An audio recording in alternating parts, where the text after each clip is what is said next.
here today. Going to take you down to the ground shot, as well as crowds outside going to be gathering and mourning the life and legacy that's been left behind with Queen Elizabeth II. You can see here just the flag, which we were keeping a very close eye on, was up, standing tall, standing proud earlier here today.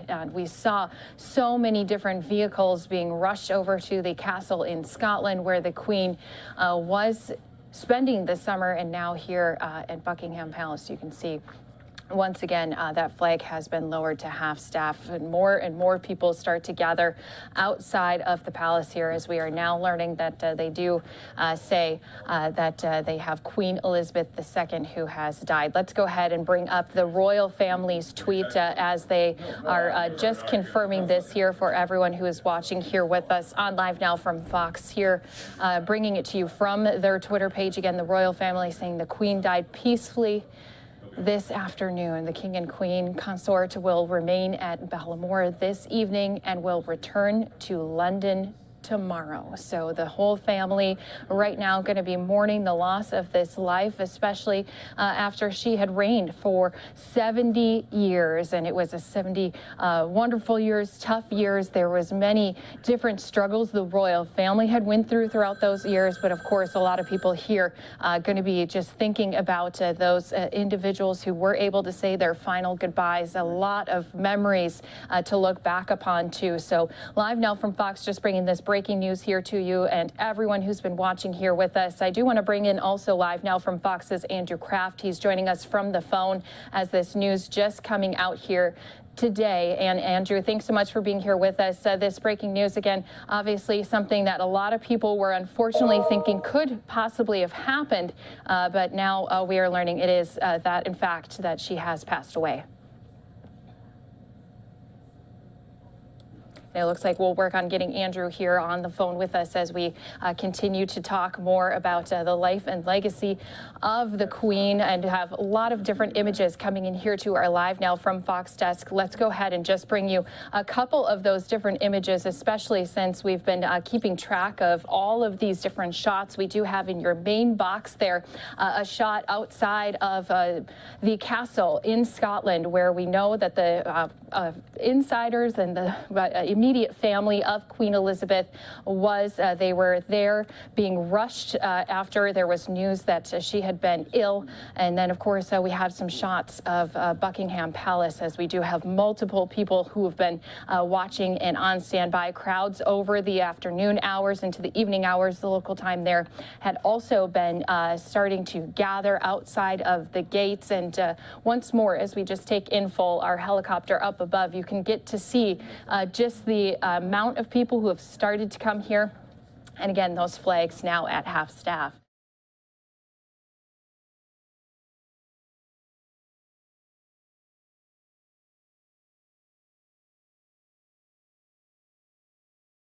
And as we continue to circle around here, I do want to say thank you so much for being here with us on Live Now from Fox. 96 years old. That is the final age of Queen Elizabeth II, who again has now been confirmed by the royal family that she has passed away. They say the Queen did die peacefully. And this again has been a big legacy, as the Queen has been one of the beloved rulers, considered to be the greatest monarch in British history. That according to a 2015 poll from The Independent. So Live Now from Fox going to continue to bring you more right here on this big breaking news. We do have our very own Live Now from Fox. Her official duties up until the end. I mean, we'll remember on Monday of this week, she met with the new Prime Minister, Liz Truss, at Balmoral. Usually that's a customary meeting that takes place at Buckingham Palace, but she was up at Balmoral in the Scottish Highlands, really the home where her mother hails from, and it's an ancestral home for her. And she was, greeting the new Prime Minister, Liz Truss, the third female Prime Minister ever in UK history.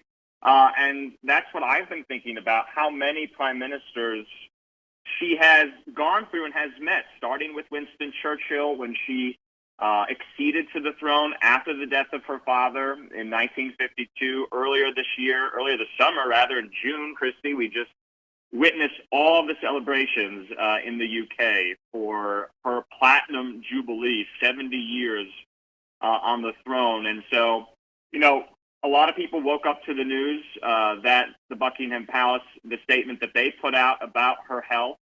And then we got the news as well that so many members of the royal family were, en route to Balmoral there in Scotland. And she was, with her family by her side. This comes about a year and a half after the death of her husband, Prince Philip, the Duke of Edinburgh, in April of last year.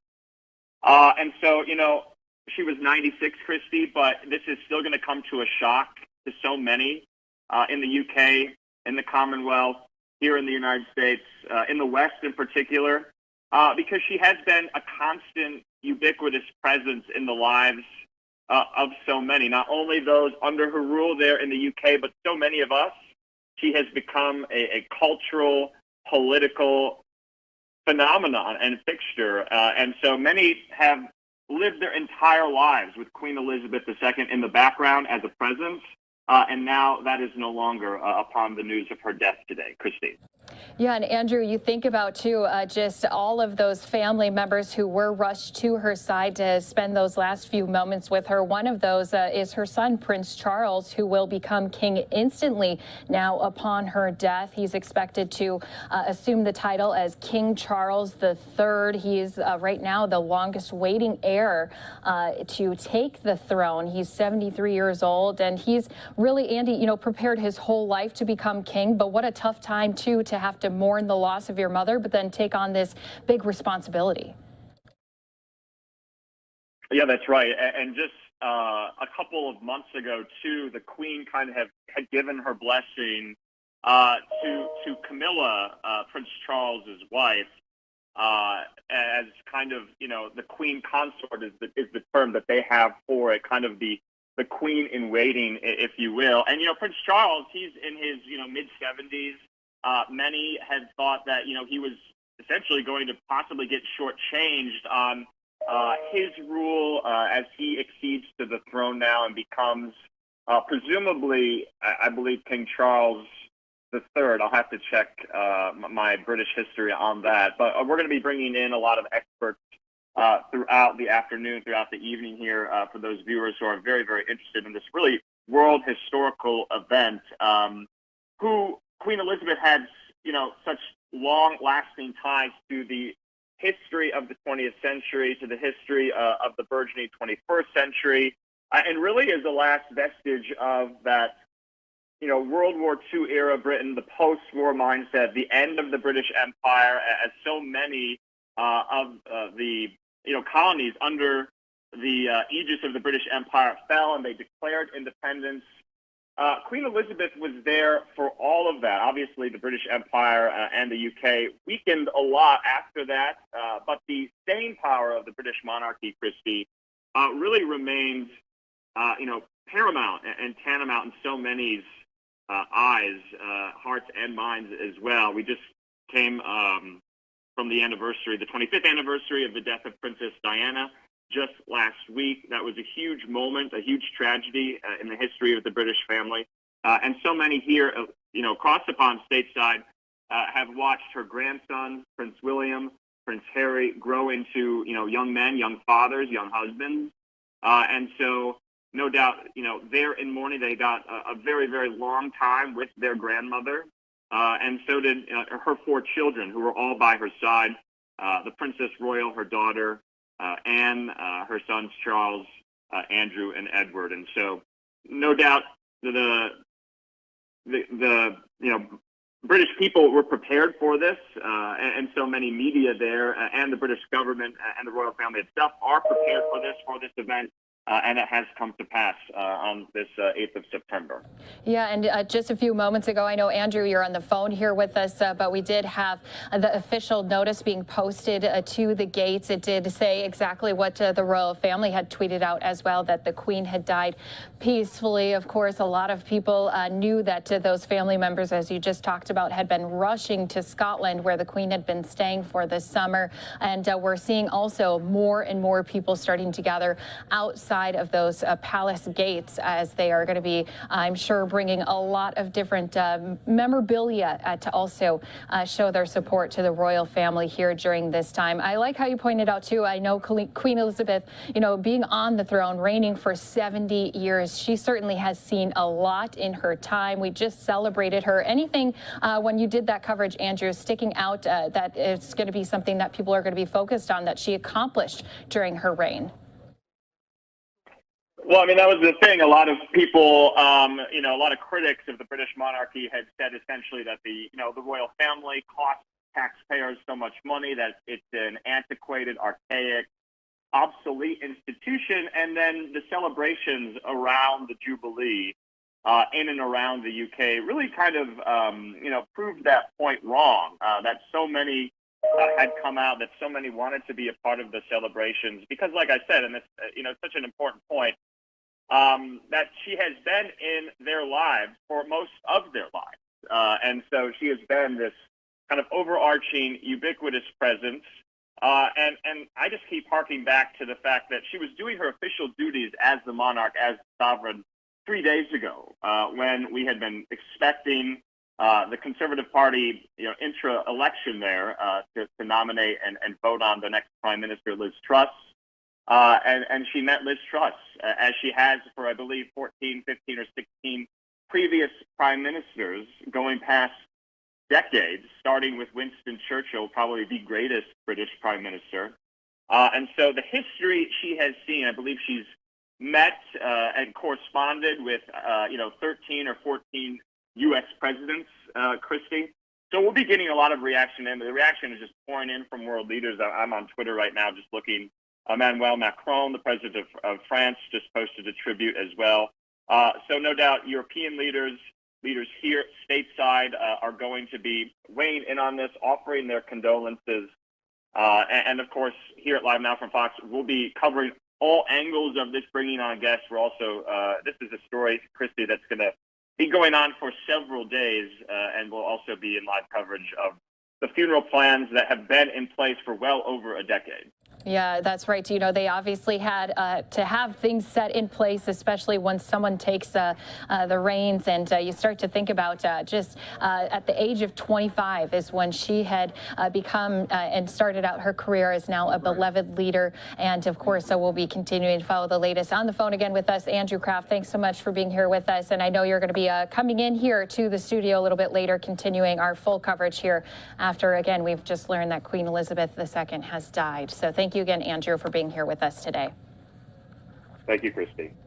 And as we do continue to give you more coverage, I just want to continue to show you just some of those pictures. You're starting to see some gates being set up just outside of the palace, especially since we're starting to see more and more people start to gather now that it has been confirmed by the royal family that the Queen did pass away earlier here today, surrounded by family, surrounded by friends. You're taking a look here also at those notices being posted outside of the gates, confirming that she had died again in Scotland at Balmoral Castle this afternoon. The King and Queen consort are going to be remaining there in Scotland until this evening. Then they're going to be returning to London tomorrow. And that is Prince Charles. He is now king. He'll have to deliver a broadcast to the United Kingdom on this evening and giving a remembrance that will also take place later here tonight. We want to play out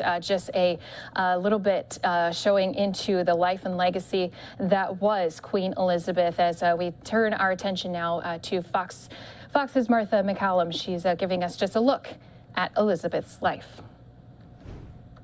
Queen Elizabeth II was born into the Royal Windsor family on April 21, 1926.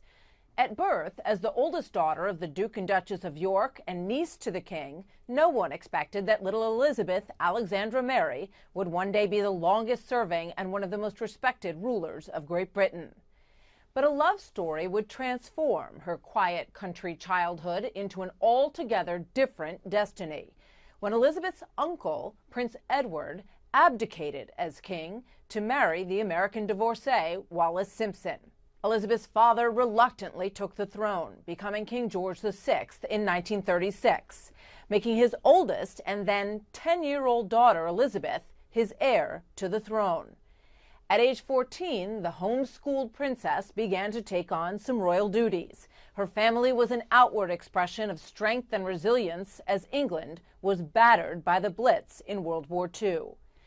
In 1945, at age 18, the young princess trained as a driver and mechanic in the Women's Auxiliary Service. She and her sister Margaret later joined those celebrating VE Day on the streets of London. Like thousands of others, she also had a sweetheart in the armed forces, her third cousin, Prince Philip of Greece. They were engaged to be married shortly after the princess's 21st birthday. The royal wedding held November of 1947 in London's Westminster Abbey. It brightened the gloom of those post-war years. The following year, the couple's first child, Charles, the Prince of Wales, was born. He was then followed by Princess Anne in 1950, Andrew in 1959, and Edward in 1963.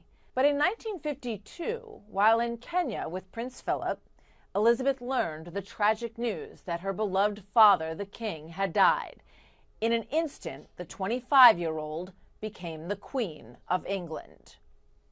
At my coronation, I shall dedicate myself anew to your service. Elizabeth was to rule in a new era. Her coronation in all its splendor was the first to be broadcast on television, as millions around the globe watched the transformation as it happened. In 1957, Queen Elizabeth met President Eisenhower. She would go on to meet every U.S. president during her reign, except Lyndon Johnson. She often spoke of the strong and vital bond between America and the U.K.